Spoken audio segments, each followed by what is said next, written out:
First mock draft post Chicago Bears getting the #1 pick. I don't know, man. Feels like the Texans fumbled the bag, right? They were well in line to get the #1 overall pick. And then, I mean, you play to win the game, obviously, right? But they beat the Colts, and that could not have worked out better for the Colts in the end, because now that the Bears have the #1 overall pick, there's a lot of speculation that they could move down. And a team like the Colts, which seems to be entering desperation mode, even though the team's going to retain Chris Ballard, the GM, the Colts, I think, are going to look to do something drastic. And that's going to be potentially moving up to #1 overall, which I'm going to do in this draft. It should be very, very interesting. So we're going to go ahead and click that start button, and the Chicago Bears are officially on the clock, as they are in real life. Is there a chance they do what the Browns did back in 2017 and just stick and pick, go Will Anderson like the Browns did with Myles Garrett? Yeah, there's a possibility of that. Maybe it's Jalen Carter, whatever. I think, though, that the Bears roster top to bottom is really not in a good spot on either side of the ball, really. So you need to take advantage of this potentially once-in-a-lifetime situation where you are picking #1 in the NFL draft. It is the most highly coveted pick you can get, apart from maybe 32 winning the Super Bowl. But if you want a high-value draft pick, it doesn't get higher value than #1, obviously. So you want to try and maximize that, take full advantage. And for a team like the Colts, maybe moving up, the Texans also could use a quarterback, although I think they might be okay with sticking at #2, but who knows? Maybe the Texans will have to trade up to #1, which they would have had anyway, and it's not going to be cheap to move up for #1 if you're taking a quarterback, which is why you would move up. We're going to go ahead and initiate the trade, though, and you can't go into 2025. I think a good model to base this off of is the 49ers with Trey Lance when they moved up. It was 2 first-round picks along with the first-round pick swap. So 3 in total for the #3 overall pick and then a third. However, I've set it up for this. I'm doing a first this year and next year and then a 2 and a 3. Now, would the Colts do that in real life? I don't think they'd probably want to trade it like 2 and 3 in this year's class. Maybe they would prefer a 2 next year. It's tough to say exactly what the details would be, but it would, I think, when you're trading up for a quarterback, be at least 2 first-round picks. As you guys see, though, it only goes through 2024. So there could be a 2025 first-rounder involved. When you're moving up for a QB, that's what it costs. 2 to 3 first-round picks and then some other picks as well, depending on, where the Colts would expect to draft. So it's not going to be cheap. I think it's going to be at least 2 first-rounders and then whatever else is in there. And I think this is not allowing me to do it. It's got to be accepted from both sides. For the sake of this video, we're just going to add whatever it takes to get it done. But I think it would be at least 2 first-round picks from Indianapolis, maybe a third first-round pick. And then if you don't do the third first-round pick, could be another third or 2 thirds, something like that, maybe even a second. But I don't think the Colts would want to move too many picks in this draft, as they have a few other holes as well. But you move up to #1. You're doing so for a quarterback. And Bryce Young, to me, is the best quarterback in the draft. CJ Stroud had a great bowl game. I think Bryce Young is QB1. At this moment, things could change over time. Situation determines a lot. And I think Bryce Young is the best overall playmaker in the draft. So that's why I have him as the #1 overall pick. Teams could be scared away from his size, and that's weight, not even necessarily height. But I think he's just a great player. So I wouldn't be surprised to see him as the first overall pick in the 2023 NFL draft. #2, the Texans find themselves in a really interesting position where what if Bryce Young was QB1 for them and they don't really love any of the quarterbacks in this class? Maybe Bryce Young would have been a tough decision at #1 anyway, and they would have tried to trade down. What if CJ Stroud isn't that high on their board? What if Will Levis, or certainly Anthony Richardson, are not very highly rated players? And for a team like the Texans that is not close, I think we can say, top to bottom, the roster is not very good. Maybe you don't force yourself into taking a quarterback this year with Caleb Williams and Drake May waiting in the wings next year. And yes, that is a full nother year you have to wait. But maybe the Texans are in a spot where they say, we don't need to take a quarterback here. And they could look to take the best non-QB, Will Anderson or Jalen Carter, or they could look to trade this pick to another team looking to move up. Maybe it's the Lions, although I doubt it. Jared Goff has played well enough, and defensively they're bad. They could use the picks. Seattle, maybe, but Geno Smith has played well. Do you need to take a quarterback this year, and do you need to trade up for one? So then you start looking down the board a bit more at the Raiders, at the Carolina Panthers. Can I slide over? I don't know if I can. There we go. So there are some teams in here that could be moving up for a QB. With the whole Derek Carr situation, you think the Raiders are locked in to Jarrett Stidham? I'm not sure that they are. The Panthers for a while now have been linked to Will Levis with Tepper, but not sure if that's just smoke and mirrors. And I talked about that in the last mock draft we did.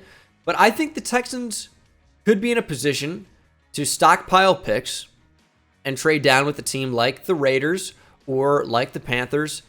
However, if you do that, Will Anderson Jr. and Jalen Carter are no longer on the board. So I think they stick and pick here in this scenario over trading down, and they take the best non-QB in the draft, and that's either Will Anderson or Jalen Carter. For me, I think interior defensive linemen are a lot tougher to find, whereas you can get some great edge rushers.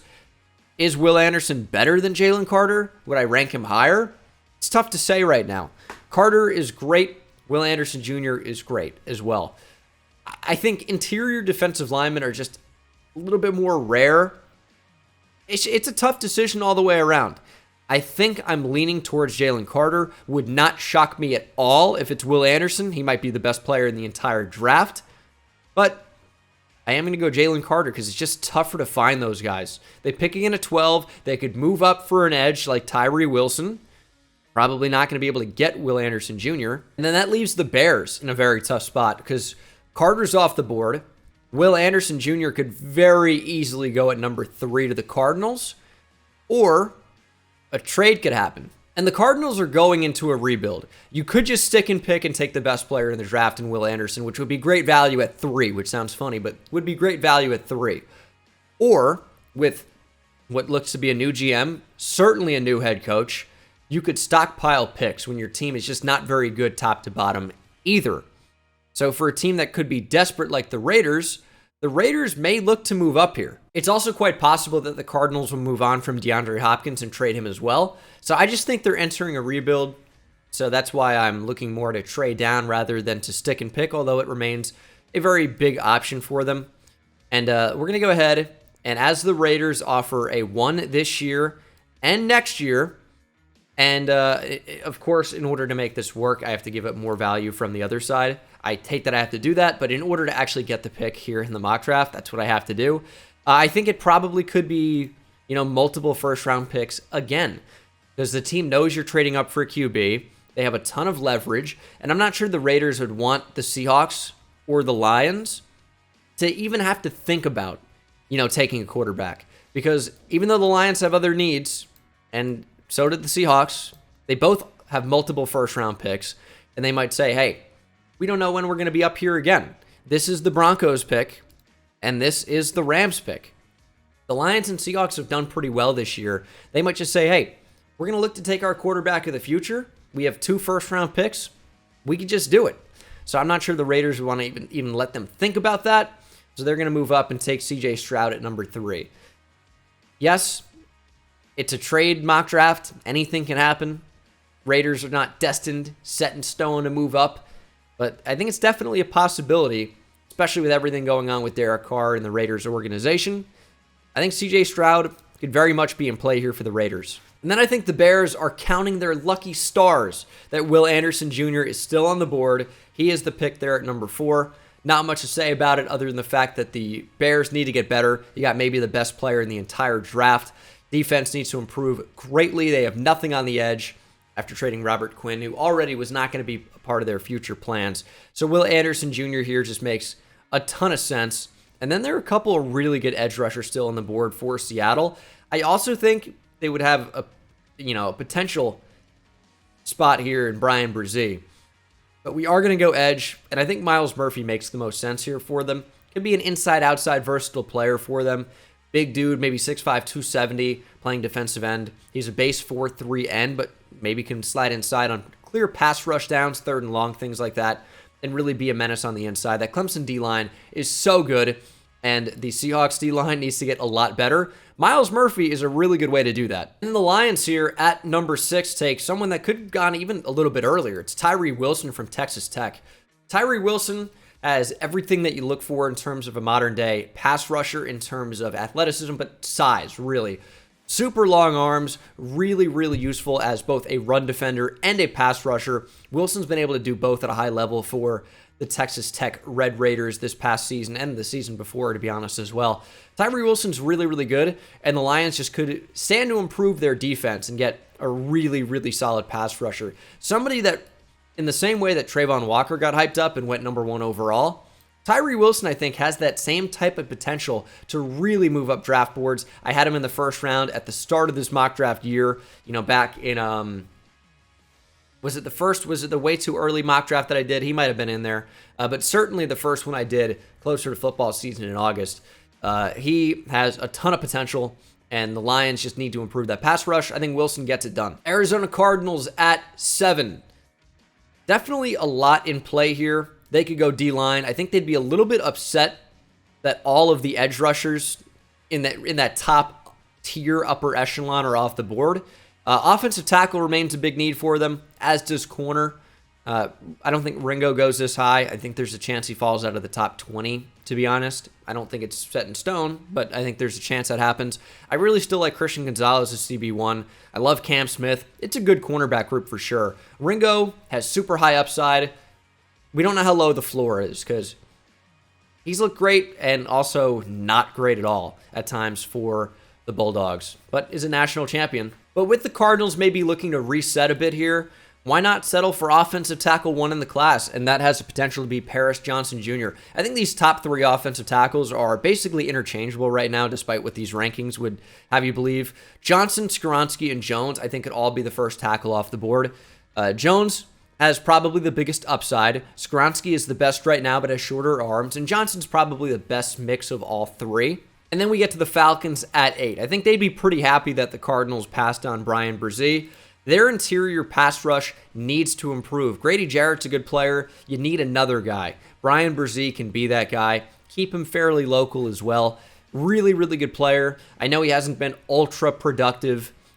Don't get caught up in the sack numbers. Please don't, especially for an interior defensive lineman. It's about, creating that rush, pushing the pocket back, wreaking havoc, and letting a guy like Myles Murphy, who went a little bit earlier, clean up and get the sack sometimes. An interior defensive lineman, it's not always the sexiest position, right? They're not always going to be putting up those insane sack numbers, even though we've seen guys like Chris Jones, Aaron Donald, even Javon Hargrave lately do it. Brzee can still be a great player, can still be incredibly valuable as a pass rusher, even if he's not a double-digit sack guy, which he still may be. It's just, don't get too caught up in college sack production. It's a ridiculous idea, especially on the defensive interior.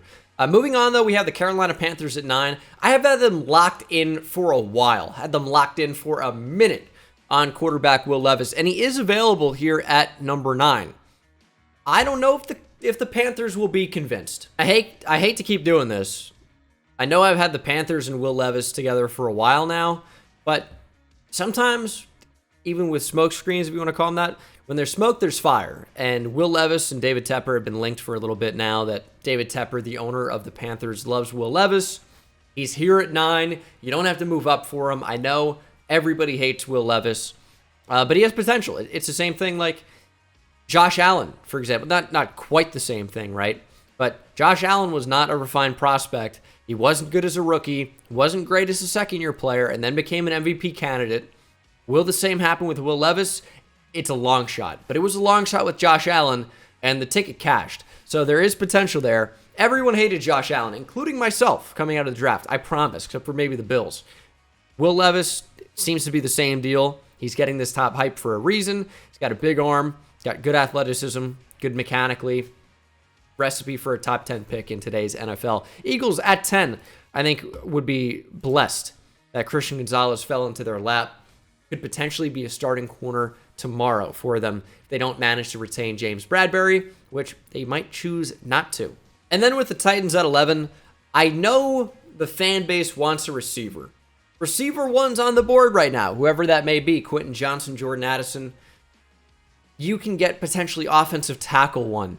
It is a more valuable position. It is a deep wide receiver class. I mean, Parker Washington down the board is a good player. I mean, there are some great receivers in this class. Zay Flowers in round 2 would be excellent. Rashee Rice, Josh Downs, Kayshon Boutte, Cedric Tillman. These are really, really good receivers that will be available probably in round 2. Broderick Jones or Peter Skoronski will not be. I know it's not the flashiest pick, but these tackles are going to go off the board because they are talented. Broderick Jones could have been the first tackle off the board, ends up falling to 11 here. It's good value. It is a much needed position for the Titans, and he just might align with being one of the best players available at this point as well. Even if receiver is the sexy position, it doesn't make it the right choice for the Titans there, although they could still certainly take one. Texans at 12, took Jalen Carter at number 2. It was a decent take. Could have gone Will Anderson Jr., could have gone a different direction as well, could have taken a quarterback. But we took Jalen Carter, and at 12, again, it's pretty much best player available. I've given them Quentin Johnston in quite a few mock drafts here, and I think that still could remain true. And I think this is probably about the range we see these receivers start to go off the board. We'll keep the in-state Quentin Johnston in Texas. So, again, it's going to be tough to know where these receivers will actually go in the draft till we get closer, but from everything that I'm seeing and reading, it doesn't seem like, they are a lock to go inside the top 15 or 20 for various reasons. Although I do like Quentin Johnson quite a bit. Jordan Addison, too, great separator, even though you have maybe some questions about the hands. But if he gets open the way he does, it's not going to be as big of a deal as if he couldn't separate at all when he's an elite separator. Jets at 13, we're going to go tackle. We're going to go Peter Skoronski. They need tackle very badly. I know, their tackle's actually graded out pretty well via PA. Listen, I don't care. Dwayne Brown is into his deep 30s. Mekhi Becton has huge injury problems. I don't know if I can trust George Fant or Max Mitchell, who's a young player, or Cedric Ogbuehi, who has really just been an NFL journeyman, or Mike Remmers, who has been an NFL journeyman, hasn't been that great of a tackle. You got to upgrade the position. I'm not going to defend maybe the best tackle in the draft in Peter Skoronski. I've said that for the top 3 of them, but I think that's how close it is. They all shine in different ways. Skoronski's really good. And then the Patriots at 14, it is rare to see them pick this high. And then I've had the Patriots taking tackle every single draft. Top 3 are off the board at 14. I'm not sure this is DeJuan Jones territory. And that's why I'm going to make another trade. It's going to be New England moving down from 14, as they always love to trade down, trading with an in-conference team, moving up for a receiver, and that is the Jacksonville Jaguars. A little bit ahead of schedule, although I think Trent Baalke still may feel that he's on the hot seat, and you can go out and potentially get wide receiver 1 in the draft. However, will he last beyond the Packers? Although they usually don't take receivers. Maybe the Patriots are considering that, but they would move down. They have a bunch of mid-round picks here. The Patriots are a team that's never afraid to trade down. So we are going to give maybe a 3 and a 4 and move down 7 spots and pick up a 3 and a 4 in the process if we're the Patriots. I think there's potential for that. The Patriots love to trade down. And Jordan Addison, maybe receiver 1 in the draft, still on the board. And the Jaguars, who have pretty good receivers, could go out and get a great one, even after trading for Calvin Ridley. Or what they do is they jump a team that is likely to take a tight end in Michael Mayer, and it's a great fit. Evan Ingram 1-year contract. We're taking Michael Mayer. A little bit of a curveball for you. Hopefully that's fun. But yeah, Mayer would be a really, really good fit for Trevor Lawrence. You have Zay Jones, who's fine. You have Christian Kirk, who's pretty good. You have Calvin Ridley, who could be even great for you. What you don't have is a solidified playmaker at tight end. Evan Ingram is not guaranteed to be back in Jacksonville, even though he could. Mayer is a great fit for the team. Would give Trevor Lawrence an instant safety blanket at tight end. Great hands, great tight end. And I think we're going to see one of these guys go somewhere in that 10 to 20 range, whether it's Michael Mayer or maybe even Darnell Washington going a bit higher than expected. I think you could even throw in a running back there, Bijan Robinson, somewhere around this range. It's going to be a really interesting draft, for sure.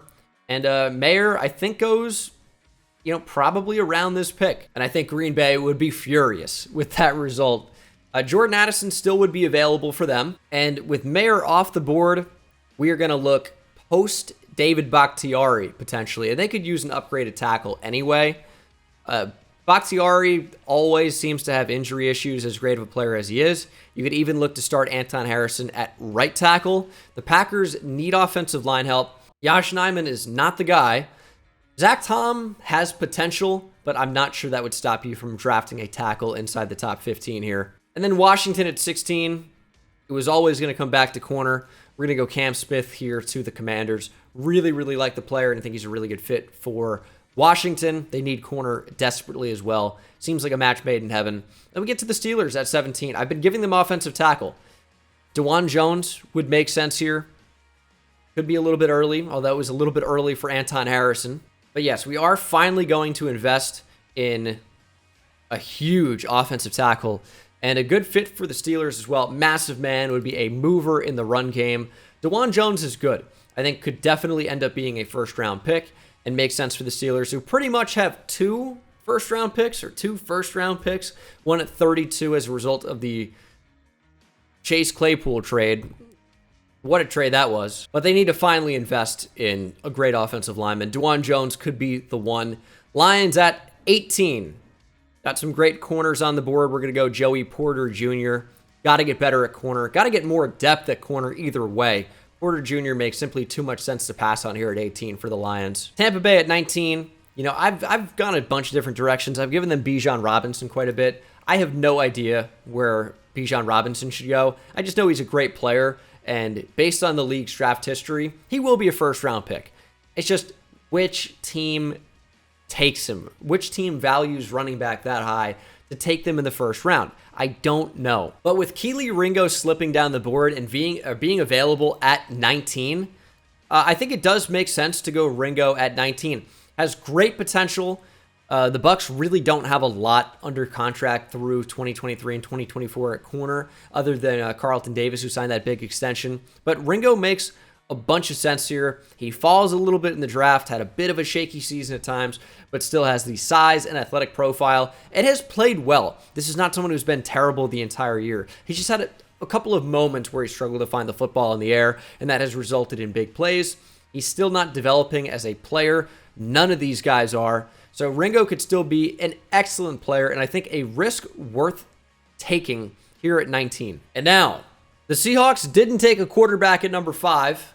CJ Stroud, Bryce Young off the board, didn't want to take a chance on Will Levis. But now at 20, it starts to become a little bit more reasonable, right? It starts to get a little bit more feasible that they might consider one. The Ravens moved back up in the draft to take Lamar Jackson a number of years back now.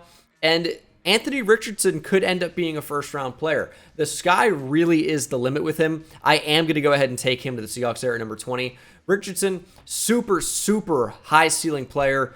Big arm. Super, super fast. Big body. Richardson really passes the eye test for sure. When you look at completion percentage, he's not going to be a guy that blows you away. It's a dumb stat to begin with because it doesn't factor in receivers dropping the ball, the difficulty of the pass attempted, things like that. The offense calling for more completable route combos based on, stretching the field more often or taking the easy throw on a check down. A PA rollout, hitting a quick little pass underneath or throwing a screen is not the same as a 35-yard ball deep down the field. The completion percentage goes way, way, way down on the deep ball. Doesn't make him a worse quarterback. I'm not saying that's the case all the time. I'm just saying you can't look at a flawed stat like completion percentage.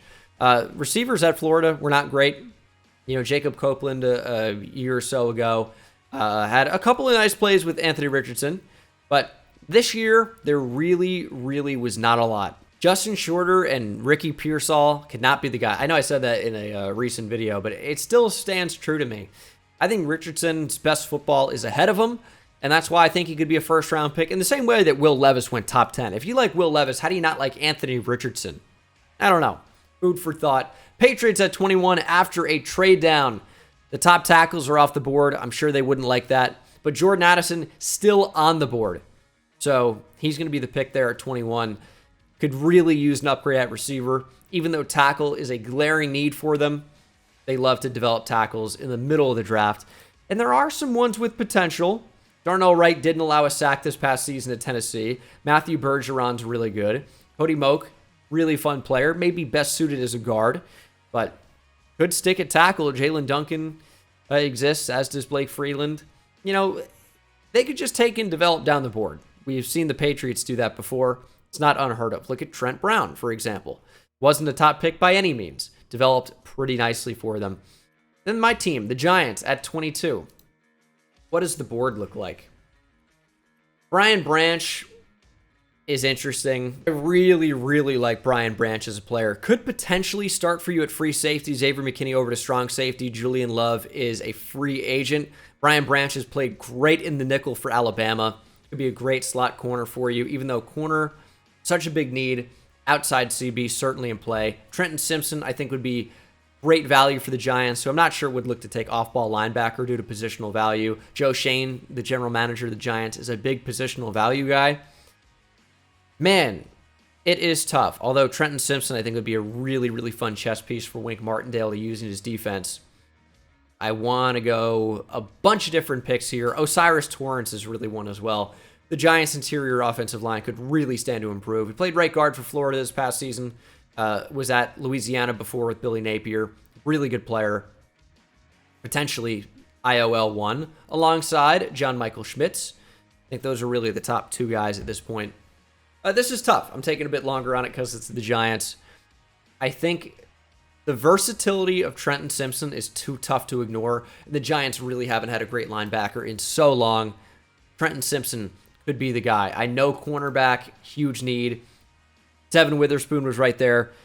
Clark Phillips, I think, is a bit undersized, and the Giants just took a couple undersized corners in a row. They need someone that can play on the boundary. Clark Phillips can do that. I think he's probably just a really good nickel, though.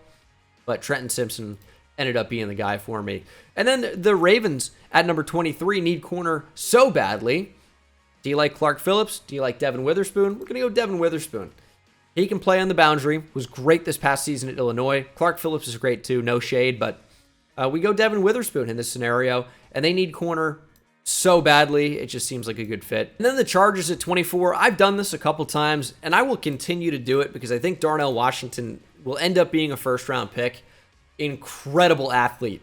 Tight end. He is listed at 6'7", 270 pounds. In some ways, he's basically an extension of your offensive line, but he moves like a big receiver. I mean, he moves incredibly well for his size and would be a huge mismatch at tight end. We know the Chargers like the big tight ends with Donald Parham, but Darnell Washington is a freak, and I think worth the pick here at number 24 to improve what is already a pretty good offense. Dallas Cowboys at 25. Clark Phillips feels like a good pick. We're going to go Brian Branch. Instant starter in the nickel, potentially a starter at free safety as well. He is a really, really good player, and I think it would be tough to pass on at 25. Bijan Robinson on the board. I'd love to find him a home. I don't know where to draft him. It's going to be really interesting to see who takes him. He is such a talented player. I think will definitely be a first-round pick. At this point, it seems like the range where he already would have been gone by this point. And who's a fit down the board at this point? Denver, maybe, after Javonte Williams' injury. Buffalo. Kansas City, just because it would be awesome. Philadelphia. It's tough. The value there is too much to pass on them. Bengals and Vikings, I don't think, would consider Bijan. But what would they consider? Because the Bengals are on the clock. Tackle is a huge need, but not sure any of these tackles are going round one. Definitely could. I could see Bergeron, could see Wright, could see Moak. Maybe Jalen Duncan as well. But with Clark Phillips on the board, that is the direction we're going to go. A corner could stand to be upgraded, and we don't know what the future of Eli Apple is in Cincinnati, but I think a future pairing of Clark Phillips III and Chidobe Awuzie is a pretty good duo. And then you have Cam Taylor-Britt, who I think would be good as well. Maybe he plays on the outside with Phillips in the slot. It would be a good addition to that secondary. He's tough to pass on at 26. And then Minnesota, I think, desperately needs corner as well. But we might have to look a different direction because All the top guys are kind of off the board to this point. So we look for a receiver, and we go Jackson Smith and Jigba. Adam Thielen's not getting any younger. I'm not sure KJ Osborne is more than a good receiver 3, and he is a good receiver 3, but I'm not sure he's, a great receiver 1, but maybe he plays on the outside with Justin Jefferson.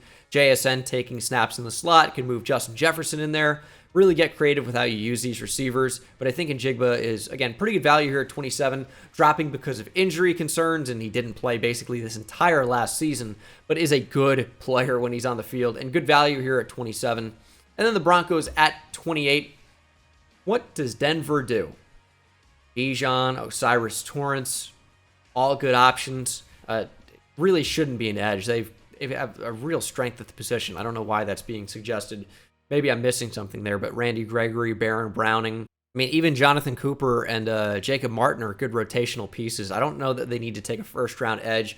I think Osiris Torrance makes more sense. Maybe the best interior offensive lineman in the class, and you just need to improve your offensive line. I think Torrance can maybe play left guard or right guard. He has the size to even go outside to tackle, although I'm not sure that you do that. He's just a really good fit that could start right away on the interior of that offensive line. And then Buffalo at 29, also a team that could stand to improve their offensive line. Maybe this is John Michael Schmitz, but Bijan's here at 29. I cannot make them go in a different direction with how talented of a player he is.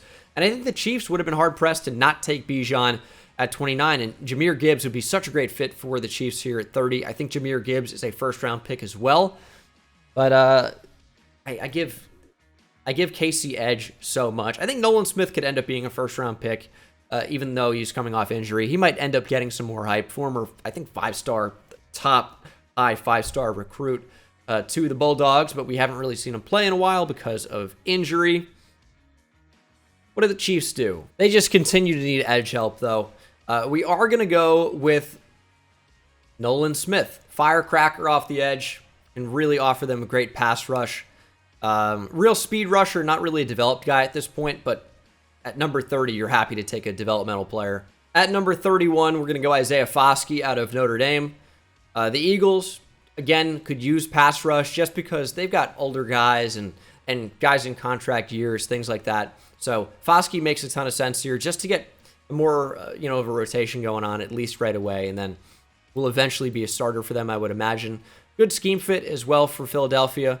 Not sure he's quite Hassan Reddick, but, similar in some ways, but definitely a pass rush first guy. And then the Steelers, round 2, pick 1, the 32nd pick of the draft this year. Steelers really lucked out trading Chase Claypool for what ended up being basically a first-round pick. And there are a number of good options here on the interior of the defensive line, which is where I'm going to go with this pick for the Steelers. Also happens to match up with their team needs according to this website, NFL Mock Draft Database Simulator. Is that really their true needs? I think linebacker's pretty important. Have some good linebackers available. Otherwise, I wouldn't necessarily disagree. So yeah, I think that's probably about right. Bunch of expiring contracts on the defensive line. Javon Dexter, somebody that has big upside on the interior. Siaki Ika is a great nose tackle. Pretty quick feet, too, for somebody so big. And nose tackle's pretty important in the Pittsburgh defense. You might lose out on Cam Hayward in the near future as well, just a player getting older. And you know what? I am going to go with the big nose tackle, Siaki Ika from Baylor. You look at how important the late resurgence was for Tyson Alualu, and they're just not really the same team without him. And now that he's older, not playing as much of an impact for them. But like a year or two ago, prime Tyson Alualu on that Steelers defense was really, really good. And I think they're trying to take 2.0 with Siaki Ika. Great big nose tackle, but again, surprisingly quick for the position. So he could be a fun player. Does he sneak in a round 1? This isn't really round 1. It's not. It's round 2, pick 1. 31, though. Or 32, excuse me. I don't know. It seems a little early for a nose tackle, but he's a good one. And we've seen Vita Vea, who is a better nose tackle prospect, go at 12 or 13? Maybe even as high as 11. One of those picks a few years ago. So it's not unheard of to see, a nose tackle go at this point in the draft, especially not 32. So could be good for the Steelers, who have lucked out. They would have had 33 even if the Bears didn't get that pick. But man, Seems wild. That is my mock draft with trades. Hopefully you guys enjoyed, and I'll see you in the next one. Take it easy.